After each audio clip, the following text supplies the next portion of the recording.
தேசிய மக்கள் சக்தியின் தலைவரான ஜனாதிபதி அன்றகுமார் திசாநாயக்கவின் சதியினாலேயே கொழும்பு மாநகர சபையை அவர்கள் கைப்பற்றியதாக ஐக்கிய மக்கள் சக்தியின் நாடாளுமன்ற உறுப்பினர் கயந்த கருணாதிலக்கு தெரிவித்துள்ளார்.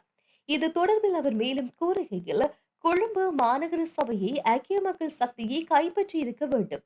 60க்கும் மேற்பட்ட உறுப்பினர்கள் ஐக்கிய மக்கள் சக்தியின் மேயர் வேட்பாளர் ரியாஸ் சாருவுக்கு ஆதரவு வழங்குவோம் என்று எழுத்து மூலம் உத்தரவாதம் தந்திருந்தனர்.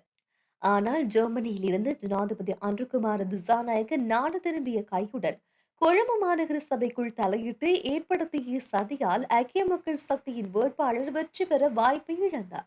ஜனாதிபதியின் தலையீட்டினால் தான் ரகசிய வாக்கெடுப்பு நடத்தப்பட்டது. பகிரங்க வாக்கெடுப்பு நடத்தப்பட்டிருந்தால் ஐக்கிய மக்கள் சக்தியே கொழும்பு மாநகர சபையை கைப்பற்றியிருக்கும். இது எமக்கு தோல்வி அல்ல. சதியால் 7 வாக்குகள் வெற்றி வாய்ப்பை இழந்தோம்.